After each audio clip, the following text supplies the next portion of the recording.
What is the most disturbing thing to ever happen to you? Story 1. My best friend was murdered 10 feet from me. Luckily, I didn't see it happen, as we were running from gunfire at the time. I actually laughed as he fell because we, as it turns out, had just jumped over some brush, and I thought at the time he tripped over it. I didn't find out for another hour that he was hit by a stray bullet. To this day I don't know if I was just dumb, or my brain decided, nope, didn't happen. He just tripped, and that is what we're going with. Story 2. I volunteered with a rape crisis hotline for a year. I got a call from a woman who was sharing how their ex-boyfriend was sharing videos of him raping her 12-year-old daughter as revenge for dumping him. Having to listen to her talk about the photos and videos and talk her through what to do was heartbreaking. Story 3. While working at a pizzeria, we got a call on our private line. If it's not a supplier, it's a wrong number. That night it was the wrongest number. I picked up the receiver and this young-sounding kid was screaming into the phone, thinking I was their mom. They had gotten into a car accident and were clearly traumatized. Initially, I tried to gently inform them that they had the wrong number, but they only cried for their mom even more. "Mom, it's me," over and over again, sobbing. I tried to get their location, or any info I could to try to get emergency services dispatched from our other line, but they were hysterical and couldn't answer. After a few minutes of me trying to calm them and get them help, the call disconnected. I've had a good deal of traumatic shit happen, but that voice has never left the back of my head. I hope they got help. I hope they're okay. Story 4. When I was 8, a dog ripped off a big chunk of my calf, and when my mom took me to the hospital, the medic didn't use anesthesia, so I just fainted from the pain. Story 5. My mother tried to kill me on multiple occasions, but the worst was when I finally told someone she was abusing me. She stabbed me and beat me within an inch of my life. I couldn't return to school for a few weeks. But the most disturbing part? I was never removed from her care. Story 6. My husband of 40 years molested a 12-year-old autistic girl, an adopted grandchild, in our living room when my daughter and all of my grandkids were there. My 2 oldest granddaughters witnessed it. It traumatized my whole family. He was eventually arrested and is now in jail. I divorced him as soon as they found him and put him in jail. I was in shock for months. I will never understand why he did it. It is so disgusting, and everyone involved had to seek coinciding. How does someone do this to his whole family? Now 2 years later I have taken my home and property and made it mine. With the help of an old family friend. We have worked on this place for a year and a half and erased him from it. The best day was when my kids and grandkids came over and helped me burn all his stuff in our bed and a lot of other miscellaneous things. Then I could go forward and cleanse him from my life. Story 7. I worked in a public library. The library had many homeless that hung around all during the open hours. There was one I started noticing.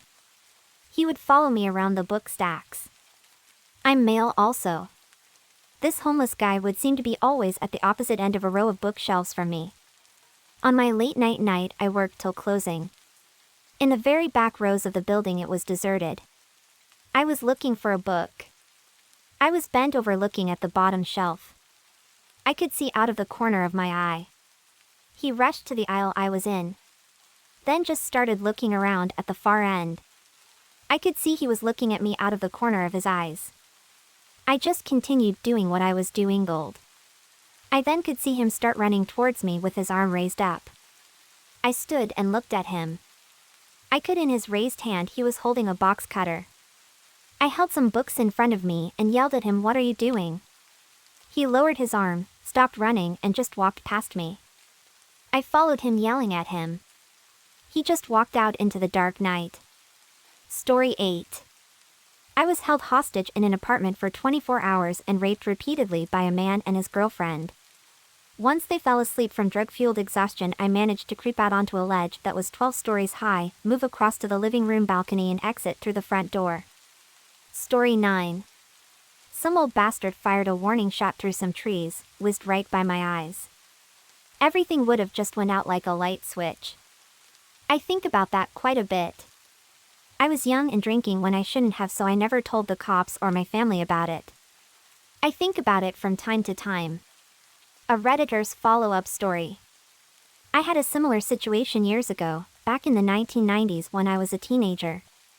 I used to walk up these steps, and across this driveway into the woods, as a shortcut on the way home. The shortcut got me home 10 minutes faster. Well, one day, my late father came to me and told me to stop going on their property.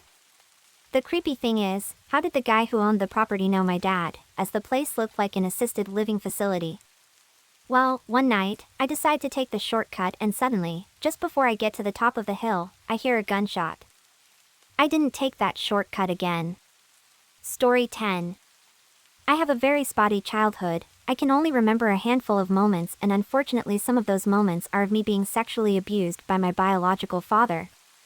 My earliest memory, I was referring to him as a boyfriend jokingly but almost seriously. I was probably 3 or 4. I can vividly remember some instances of the disgusting things he made me do for his pleasing, but I can't even remember how old exactly I was. I just know it happened so many times. Fast forward to when I was 16, a friend of mine almost threatened to tell a teacher if I didn't speak up. He was still living with me, and at this point I had already confessed to my bio mom, which adding to it, she didn't care enough to call the police, but to just have a few chats with him whenever he was either caught in the act or I had the courage to speak up on those times it would happen. He fled to a city 2 hours away from where I was staying at, and at this point my 2 other siblings found out just what has been occurring in the dark. My dad would come to visit later on, as my mother and siblings still viewed him as a husband and father and treated me like I was the problem. At one point I was told to stay inside cause I had filed a restraining order while he and them were all outside mingling and laughing. The police finally caught up to him and he served 5 years, and while he did, my family continued to keep in contact with him via letters, phone calls, and even in-person visits while I was left to deal with my trauma alone. Fast forward to today, he's out and was deported, and my mother and siblings still in fact keep in contact with him. One of my siblings actually lives with him, and I assume my mom and other sibling visit or stay the night from time to time, so I hear but don't doubt. Sometimes it sucks knowing they're probably living a life like it never happened, as shitty as they are being a family, while I deal with CPTSD, social anxiety, depression, numbness due to overwhelming all-around emotions, anger, stomach aches from really bad anxiety, frowning at big loving families and all those things. Story 11. Went for drinks after work with my girlfriend at the time. After 2 drinks I decided to switch to soft drinks. We went to an Indian restaurant and ordered our usual.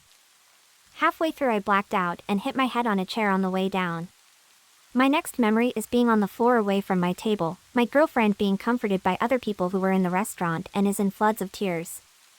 The thing is, I vividly remember whilst I was out a feeling of playing football, which was one of my favorite things to do when I was younger, and it ending with what can only be described as a flash of light and instantly regaining consciousness. It wasn't until the next day that my girlfriend told me that the reason she was so panicked by what happened was that I'd stopped breathing almost immediately after collapsing, and it had felt like a couple of minutes before the guys looking after me got me breathing again. Story 12.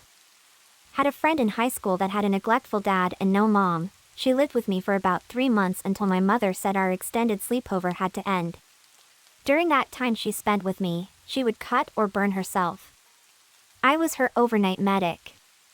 I'd crazy glue the deep ones closed, and after she fell asleep I would paint new skin liquid bandage on the rest so that she didn't leave blood on the sheets.